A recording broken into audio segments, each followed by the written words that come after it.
Magandang araw sa ating lahat mga kapapsi. Ako po'y magluluto ng ulam namin mga kapapsi. Yun po, may litson manok ako mga kapapsi. Litson manok kalahati. Yan.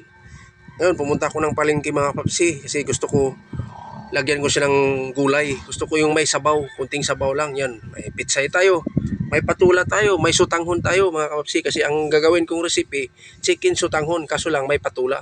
Marami na rin kasi akong upload na ganito mga kapapsi, pero iba-iba lang ang proseso sa pagluto. Iba-iba yung paggawa, iba-iba yung mga sangkap na ginagamit natin. Yun na po mga kapapsi, yung litson manok natin, medyo malalaki. Kaya ang ginawa ko, hinihimay-himay ko siya. Habang naghimay-himay ako, nagre-ready na ako ng sibuyas bawang. Yan, nagigisa na ako ng sibuyas bawang mga kapapsi. Yan. Yan, hinihimay-himay ko yung manok.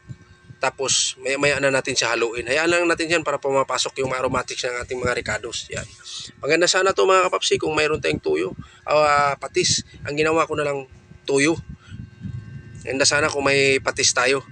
Yan, naglalagay lang din ako ng mga ricados yan, chicken tube.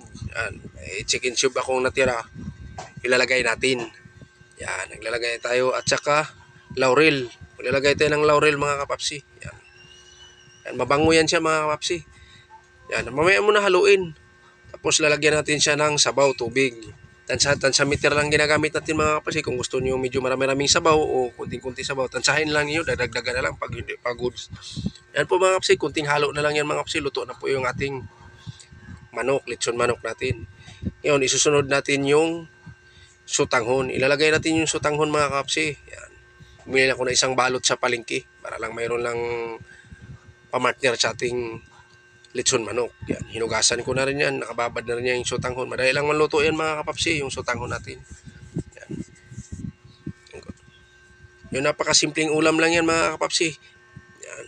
Pero para sa akin ay napakasarap na yan mga kapapsi. At saka ilalagay natin yung patula. Bumili ako ng isang pirasong patula sa palengke rin. Yan, hinihiwa ko na ng pabilog. Yan, madali lang din maluto yan mga kapapsi. Lahat ng ricados, sinalo ko na mga kapapsi. Hindi ko na pinapakita sa inyo. Pa isa-isa. Para hindi kayo mainip sa aking video mga kapapsi.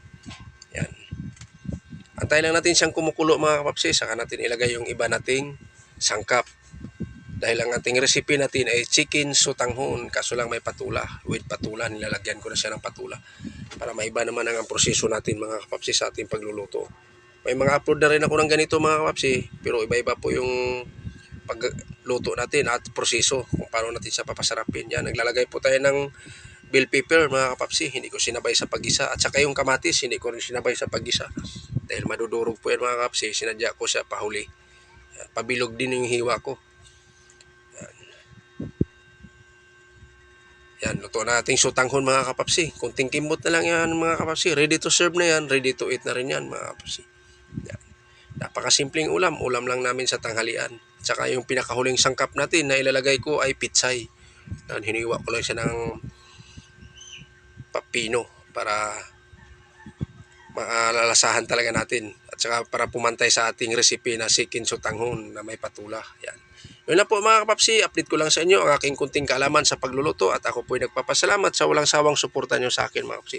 Titikman na natin mga kapapsi. Yan. Sigurado na naman ito. May extra rice na naman tayo nito mga kapapsi. Hanggang dito na lang ako. See you next vlog. Thank you for watching at ingat po tayo palagi mga kapapsi. Yan ang aking kunting kalaman sa pagluluto. Sinare ko lang sa inyo mga kapapsi. Chicken sutanghon na may patula.